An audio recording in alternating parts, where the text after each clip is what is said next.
We have just used MicroStation to have all the data integrated with files from totally different sources. So what can be done now? What are the advantages of combining all the data together?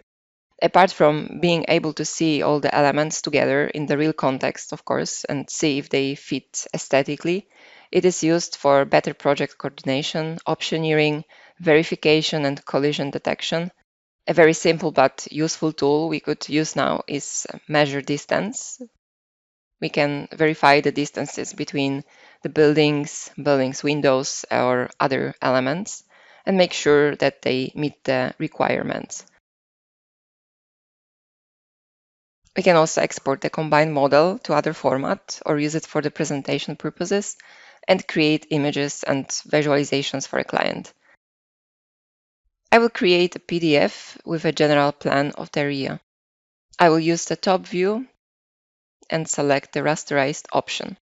I can check the preview window before the final click. And the print is in progress.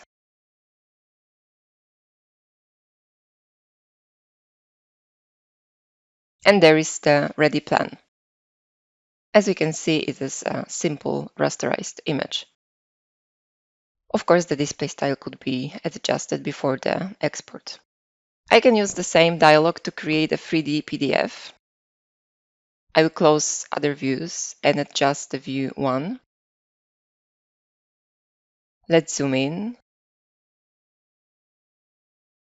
and maybe apply some perspective and adjust a bit more the rotation of the view. And when I'm ready, I can go back to the Export tab, exchange file types, and select PDF format. I will switch to Print to 3D method and wait for the preview image so that I can confirm the export.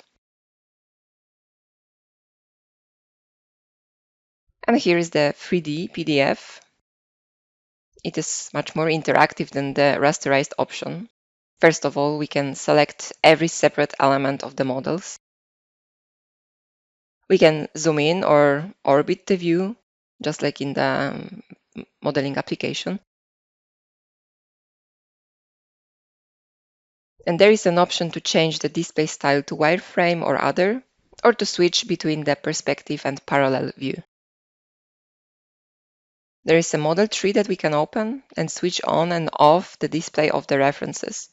It could be used for optioneering, so we could place other model options in the same spot and switch between them to compare. And the decision maker wouldn't need any CAD or BIM application to see the details.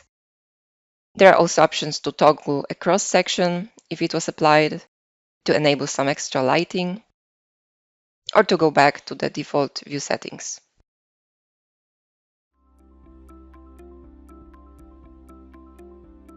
If you found this video helpful, please give it a like. If you want to see more such series, consider subscribing to our channel. Thank you, and see you next time.